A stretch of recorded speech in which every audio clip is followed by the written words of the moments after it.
Do you know your purpose? And is that something that you've ever thought of? Well, today on the show, I welcome Katie, because Katie is an expert in all that is finding one's purpose. So welcome, Katie, to the show. Thank you. Thank you so much for having me. I love this topic. So I'm so excited to have this conversation. Me too. So I invited Katie today because this was actually a topic I was going to address as a solo episode. But once I saw what Katie does and the amount of work that she's put into this particular topic, I thought, why not have a conversation about it? Because it's definitely more interesting to hear different perspectives and different points of views. And that's why we're here. So Yes. let's start with finding one's purpose. It's a big word. It could be a buzzword. What would be a definition, Katie, that you would bring to that word purpose? So I'm also a yoga teacher. And so I come from it from a yogic perspective. And in yoga, we have something called a dharma. And that is our soul's purpose. Another definition that is commonly used is the sacred duty to self. The word dharma has been around for thousands of years and translated into many different languages. And so if you look up the word dharma, you may find different definitions of it. Another very common definition and one that I love is the evolutionary impulse of the universe. And so to me, that's what Dharma is. It is our sacred duty to self and to others, to the evolutionary impulse of the universe. So it is the idea that we come here with a divine purpose that is in service to ourselves, but also by serving ourselves, we are serving the greater good, we are serving others, and we're ultimately serving the planet, the universe, like everyone who is alive right now. I love that. I think of it as your why. What is your Mm. why, your reason for being here? So kind of that's where it overlaps. Like we all have a reason, a purpose for being on this earth. Some people have a bigger purpose than others in terms of like the reach perhaps that they have, because I don't want us to think that purpose has to be monumental and dramatic. It could be small in the sense of like your purpose is to be a mom to your family and to be that caring individual, right? So I don't think we have to think of it as like a global scale, but there is a reason behind why you're here and what lights you up and what excites you. And for me, I refer to it as the why. Would It's that the be way. something similar? Like, could we kind of? So I would say to me, it's a little bit different because your why can change, right? So in some phases of your life, your why might be to be a great mom.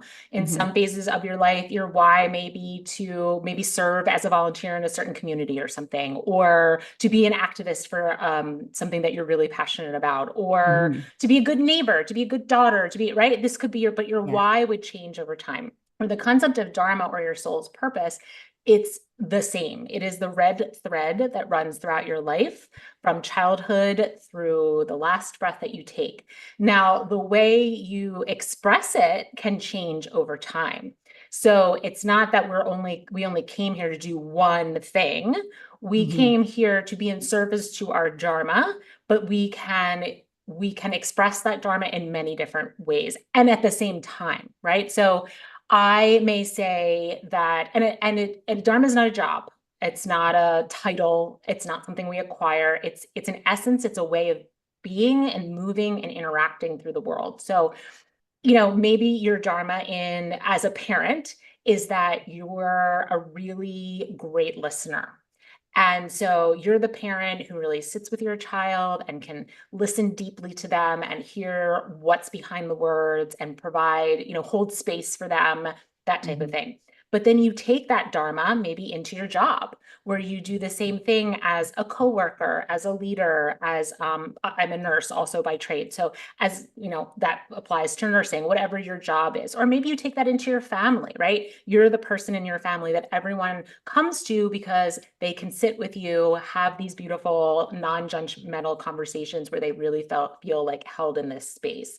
So it's the line that runs throughout your life that you will find when you start searching for it and thinking about it. You'll be like, wow, actually, ever since I was a kid, this was me. It was just showing up in different ways. Does that make sense? Absolutely. Okay. And I knew I wanted you here for a reason because, yes, you're opening my mind to the nuance about it. So it does go deeper than the why. And I love that there is that slight difference. The why can change over time, but your Dharma is your soul's purpose that runs through your life. Yes. And for someone who's looking for that, and I like that example that you gave, like, I've been doing this since I was a kid. Like, if you've been told you're a good listener since you were a child and you've noticed that it's shown up for you in different ways, can one say that that could be what their purpose is? Absolutely. Yes, absolutely. It is not, it can be anything. Your purpose could be that you're a really great storyteller. It Mhm. could be that you are someone who fights for the little guy, right? You're ever since you were little, you were like fighting for the animals or fighting for the ants. Don't step on the ants, And, and now you're super passionate about fighting for the environment or still for animals or whatever it is that is Yes. your passion that lights you up. But you're a fighter, right? You're the person who's going to step in, and when you feel like there is a injustice, that you want to fight Right. for that, to make that injustice better. So yeah, there's so many ways that it can show up, but I don't want people to think they need to pigeonhole themselves into particular definition or job title. It is so much deeper than that. Hmm. It sounds like it. I think often we're quick to want to pigeonhole ourselves or to Yeah, title a yeah, role, give ourselves a yeah, role, and absolutely. that definitely can hold us back. Yeah, I did it for years. I mean, for years, I did not know what my purpose was, what my Dharma was. And I was looking for the one thing. I was looking for, I could put a stamp a name on it, and it would have a title and this one thing that was the reason that I was here. And that was my big mistake, because it's not the one thing. It's Mhm. everything. It's your way of moving through the world, seeing the world, interacting with people, and obviously, we can choose how we want to express it. And that's another piece of the puzzle. But like I said, that changes over time. So it's most important to know what you were divinely designed to do. And then you can decide, well, how do I want to do that? In what way? In what environment? For what people? How do I want to take this gift? Because we all have gifts. Every single one of us has gifts. How do I want to take that gift and use it to serve myself and serve the world? How did you come to determine yours? It was a very long and windy road. I will give you, I'll try to give you the cliff notes, but essentially, I knew that I didn't have the terminology for it at the time, Mhm. but I knew for a very long time that I was missing something in my life, that I was missing my purpose, my Dharma. I was doing all the things that one does to have a quote unquote good life. I went to college, I got a job, I married my husband, 2 children, bought a house, got a dog, the whole thing, right? Check, Uh, check, check. yes, check, check, check, check, check. And while that was all wonderful, and I looked around and I said, I'm so blessed to have all these amazing things in my life, I still felt this sense of like something is missing. I feel unfulfilled. I feel like there is a greater purpose for me that I'm not fulfilling. I feel like my life doesn't fully represent the depth of who I am. I felt very like, is this all there is to life? Kind of like, oh, this is it. Like, where's the magic? Like, I remember when I was a kid, there was magic. And I've lost that spark. I don't even know what lights me up anymore, right? I spent so much time just working and caring for young children. And, I think a lot of women get lost in the intensity of motherhood, especially when your children are very little. And I got to the point where I just really didn't know who I was anymore. And I felt that my life was not a reflection of who I truly was. And then life does what life does, and it sends you things to wake you up. And so I had a personal health issue that really set me down the road of awakening. And then my daughter wound up having very serious mental and physical health challenges. And so through that process, that was a process of unbecoming for me. So that was a process of recognizing that in this level of stress and fear that is my life right now, I can no longer be something that I'm not.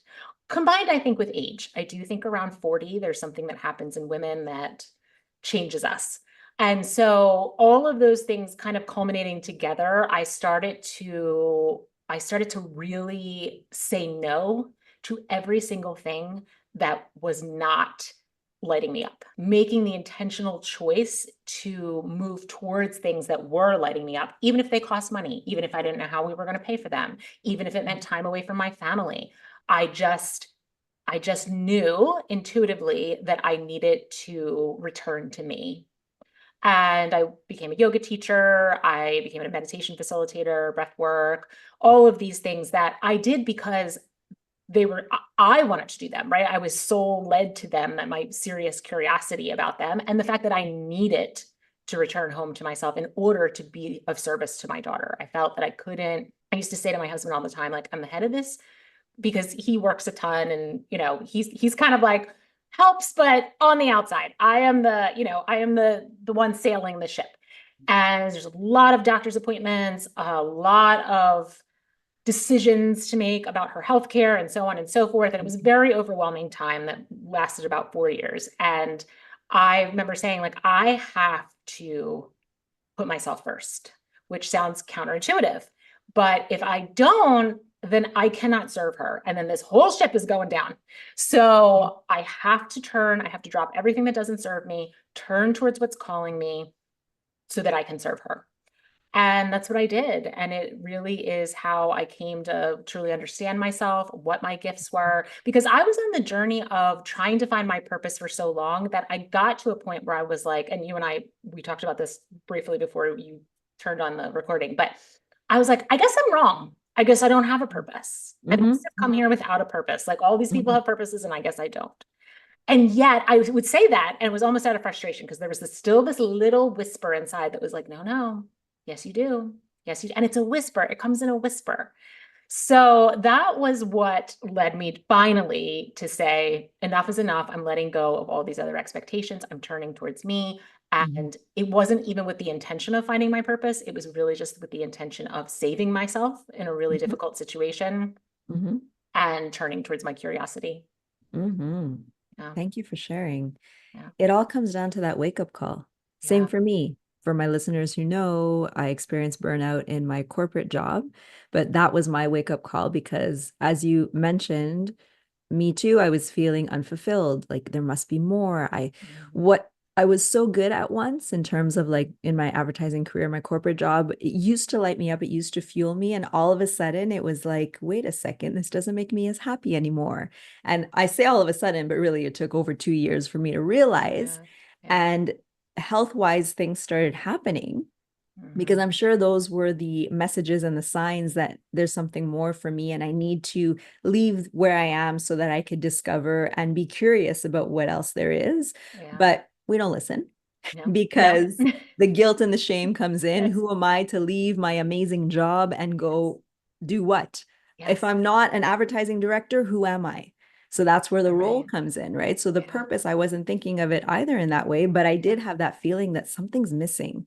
Like, Yeah. this can't be all there is. I kept saying, I need to be helping people. I need to make more of a difference, like more of an impact. I need to bring more Yes. meaning. Yes. For the time that I was at the agency, I was in the industry for 10 years. It served me well, but there were points where I kept catching myself thinking, is this really going to help people? Like, I'm selling cosmetics, or I'm like promoting a restaurant.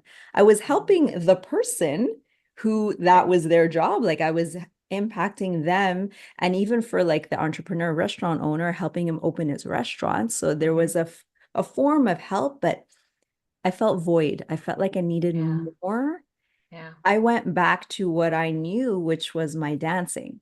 So I actually had the opportunity to leave that corporate job. Thank you to my boss, who recognized the signs and said, you're done, in the best way possible. Like, Yeah. you need Yeah. to leave and figure out what your next chapter is, Yeah. because I would have never taken that risk on my own. Yeah. But thankfully, he gave me that opportunity, because then I was able to go back to what I loved. And I didn't know what the next step would be for me, but I knew that I had to go somewhere where I felt safe and comfortable. And I felt like that could fuel me and inspire me, which was dance. So I went back to teaching. And I feel like through that, I realized that, okay, well, this is what I'm meant to do. I'm meant to help people gain confidence through dance, help them change their mindset so they could look at things in a different way, and then be Yeah. more courageous to be able to build the confidence. And it kind of started to build on its own. Yeah. I don't know if I've pinpointed, and maybe we could discuss this, like the Yeah. actual, what is my actual dharma? Like, how can we put that Yes. into words? But I know I'm here to serve and help people, but Yeah. the what exactly, and I know in what form, like we were saying, the how will Right. be figured out. Yeah. So I know the how, but like, Right. what is that like Yeah, we should dive down, right? into that. Yes, yes.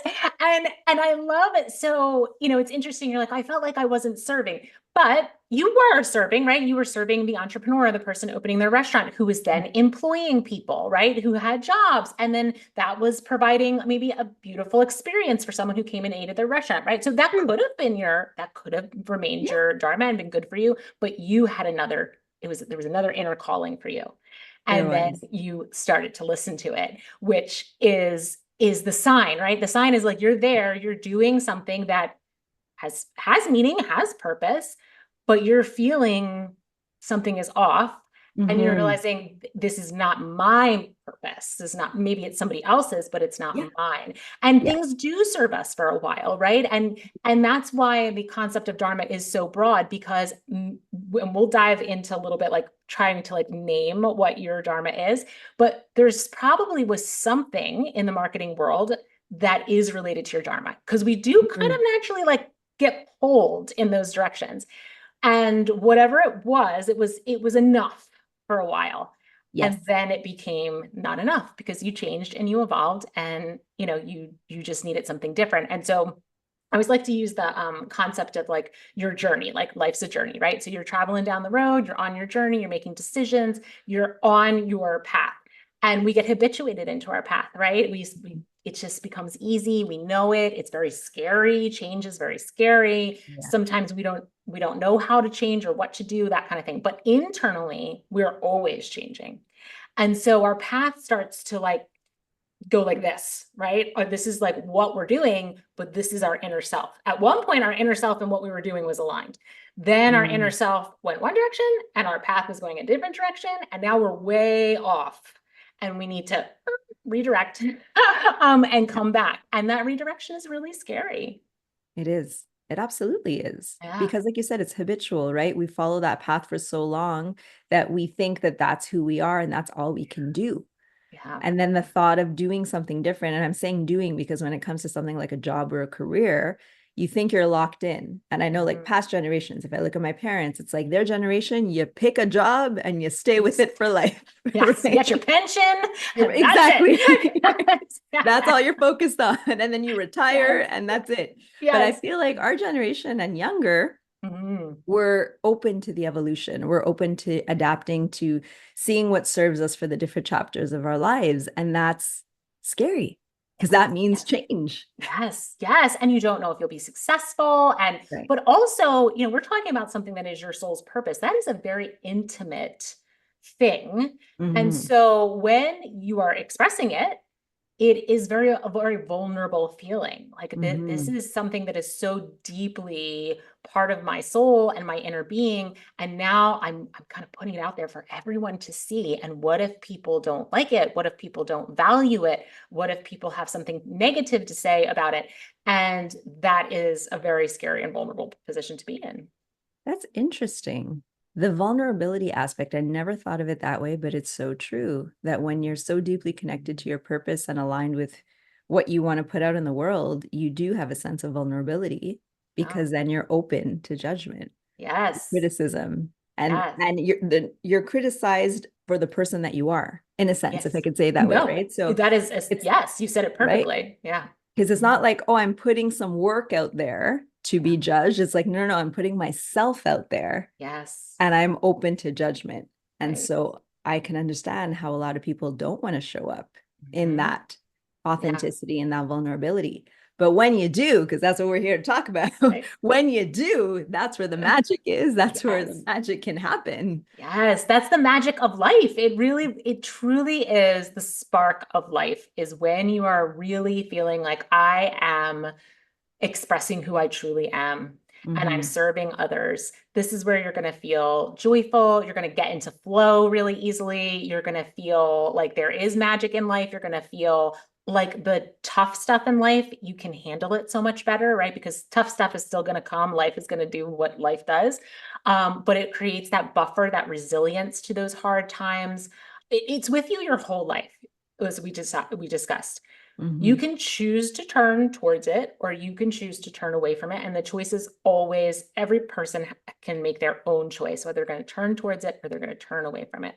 But turning towards it is turning toward a life of joy, and turning away from it will often burn you inside. It will often make you feel resentful, angry, anxious, depressed. You'll find that when the tough stuff comes, it's a lot harder to deal with.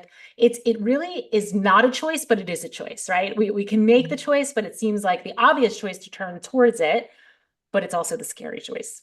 Yeah, absolutely. So maybe let's use me as an example. Okay, let's do it. Let's uncover my dharma. What are the Okay. questions that we can begin asking ourselves, or how would we go about uncovering this? So, I mean, there's so many, and this is what I do in my coaching program that's like 3 months long, but we'll do it. We'll do our best here. Not to give away your magic recipe, No, everybody go check her out. I'm going to have all the links in the show notes, yes. but an overview Yes, I feel of like what you're we. a pretty advanced candidate because you did have that experience and you have moved to your diaper. So, so you do coaching, correct? Yes. And you have your podcast. Yes. And what else? Is there anything else in that mix? Coaching, teaching, podcast. I use my voice a Okay. lot, Okay. if that's something. Fun fact, when I was a kid, I used to win public speaking competitions. Oh, all right. I feel like maybe there's something there, There's something but there. I was the shyest little child. Oh, that's But then I would get on interesting. stage and I would be able to speak. Okay. Okay. So you probably definitely have an archetype of what's called a performer. Archetypes are kind of, they're related to your dharma. They're related to the way that you express your dharma. So you probably definitely have a performer archetype. Now, when you're doing podcasting, coaching, teaching, all these things, can you pinpoint the part of that experience that you get the most joy out of, that like makes you feel floaty, excited, focused, but calm? Like you're excited and calm at the same time. Yes. Okay, what is that? Yes. When the student, client, whoever is there, the listener, when they have an aha moment, Mm, when okay. I could tell that something landed, something resonated, maybe they were able to unlock a part of them or discover a part of them that they didn't realize. And then in dance class, it's that confidence that I physically see. So when Yeah. they get the move and they're able to actually perform it with confidence. Okay. So, I mean, I think it's something in there, right? So I'm trying to Yes. think of like the words that we would use to describe that.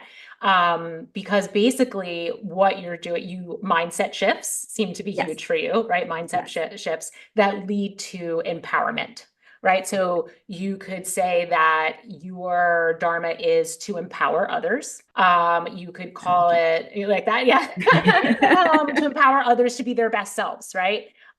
You could say, and the terminology doesn't matter a ton as long as you know what it is and that you know how to turn towards it. Mhm. You could say that you are an inspiration giver, or someone who likes to inspire others in whatever way you want to inspire them, right? But you are, right, through your podcast, through your coaching, through your teaching, you are inspiring others. Yeah. So I would put it somewhere in there what your dharma is. And it's interesting because I coach and you coach and we both podcast, but mine is connection.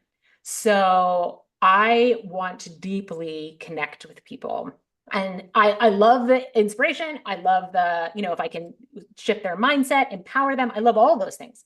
But if Yeah. you were to ask me the number one thing, it's that deep connection and space holding that Mm. is most powerful for me. So here we are, both doing the same thing, True. but we have slightly different dharmas, and it will show up in the way we interact with our clients, with our students, if we create courses, it'll show up slightly different in our courses. Yeah. I'm sure it shows up different in how you relate to family members, friends, coworkers, all those things. And when it's really fun because you can go into a situation that you might be like, this is not my favorite. I kind of have to do this, but I don't really want to. But how can I bring my dharma into this? Because if Mhm. I bring my dharma into it, automatically, this is going to be an elevated experience for me and for the people who are involved in this experience.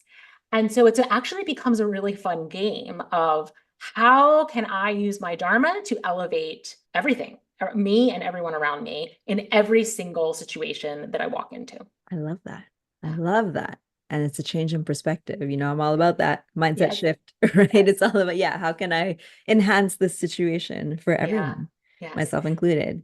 Yeah. And when you think about it, like even if we got off the call, maybe something will pop into your head because again, this is an energetic. What we're really talking about here is an energetic. And we're trying to put words to it True. because we're humans and that's how we process things. So the words that feel most authentic to you, that's what it is. Okay. Yeah. When you hear something or think of something and it really like rings true, then you know it's right. Yes. Amazing. Yeah. I'm gonna do that exercise after this Yeah. call. Yes. After, And I want to hear yeah. it. You're gonna have to Yeah, email yeah, me I'm or gonna something. write to you. Yeah. Yes. Yeah. And everyone listening and watching, ask Yes. yourself that question. When you're doing something that you love, like when it lights you up, what is it about that situation that really feels good? Right. And Yeah. then see within that what you can discover. And I love that even if we're doing the same things, we're doing them in different ways, Mhm. which tells me that there's room for everybody. Yes. Right? Yes. Because often Absolutely. we think like, oh, so and so is coaching, or there's so many coaches out there, there's so many podcast hosts out there. It's Right. true, but we're all bringing something slightly different to the table, and that's Yes. why there's room for us all. Yes. And our souls, we all resonate at a different frequency. And so we're each going to gravitate towards someone who resonates kind of around our frequency and they're going to pull us in and they are meant for us. And it doesn't mean that the five other people that do the same thing are not wonderful. They're just resonating at a slightly different frequency and they're going to Mhm. attract a person who's resonating more in their frequency. And it's like you said, there's room for everyone and it Absolutely. makes it beautiful. And I like that idea of energy too, because even when it comes to people who you hang around with, I'm sure you can tell the people that are right for you, they'll make you feel good, whereas the ones that are not quite right, they'll drain you. Like there's that Yes. subtle difference of like, notice your energy when you're in a room with certain people, when you leave hanging Mhm. out with certain people, how do you feel? And that's how you Yeah. know, like, are you on the same frequency? So I like the Yeah. idea of choosing or being gravitated or being pulled towards someone as a coaching figure or someone that you want to work with, using that energy to speak Mhm. to you and let you know, like, is this the right fit for me? Yeah. And if people are confused about like, what does that mean? They're in the same energy. I always say go to your body because our minds lie to us all day long. Our minds lie to Oh, us yeah. 7 ways from Sunday, right? But our bodies do not lie to us. Our bodies tell us the truth. So when we can learn, and it's a practice and it takes some time and getting used to, but when we can Mhm. really learn to tap into our bodies will tell us you will get a hell yes or a hell no. And it is right. What it tells you is correct because it's not filtered through the brain and through the stories that we create and through, all the limiting beliefs that we have. It's just responding like a toddler responds to what they want and what they don't want. Yeah, for sure. And I think we don't listen to our bodies because the No. brain is always in charge and Yeah. quick to respond and Yes. quick to tell us what we're feeling. Yes. Yes. And loud, so loud. So And the loud. list, the list a mile long of why you should or should not do something. Yes, learning to go to your body is the most incredible skill. It will help you learn how to listen to your intuition as well, because a huge part of intuition is learning Mhm. to hear your body and its signals. Yeah. Which is a huge Yeah. part of Dharma, right? If you want to Yes. move towards your Dharma, you've got to move towards your intuition. Yes. So, how would you say this can serve us in our life? We've touched on it throughout our conversation, but for someone who's hesitating, like, I don't have a purpose, it's okay. I just do what I do every day. Like, what do I need a purpose for? What would be your convincing argument as to why a purpose Yeah. is needed or necessary, or the fact that we already have it? So, just lean into it. Right. So I think that's multi-layered. So if we want to talk about it from just the individual perspective, I think that, I don't know, are you familiar with the blue zones? Yes. Okay, so if for the people who are listening who are not, Dan Buettner, you can look him up online. He studied these blue zones. They're throughout the whole world, and they're the areas around the world where they have the most centenarians, people who living 100 and older, and living not in decrepit nursing homes, like very healthy, active people who are in their hundreds.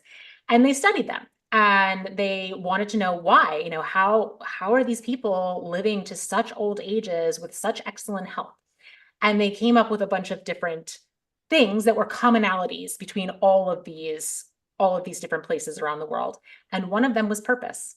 So if you do it for no other reason, do it for yourself, do it for your health, do it because it makes life more enjoyable and more fun and more exciting and more joyful. Just do it for yourself. Now, I think that's the primary reason to do it, because if it's not fun and it's not joyful and it's not exciting, we're not going to keep doing it, right? We're going to fall off the wagon like we do with many other things. But in doing that, I believe we are our most impactful. We are our most present. We are our most effective. And I look at the world and I see a world that has a lot of problems right now, a lot of very big problems that need solving.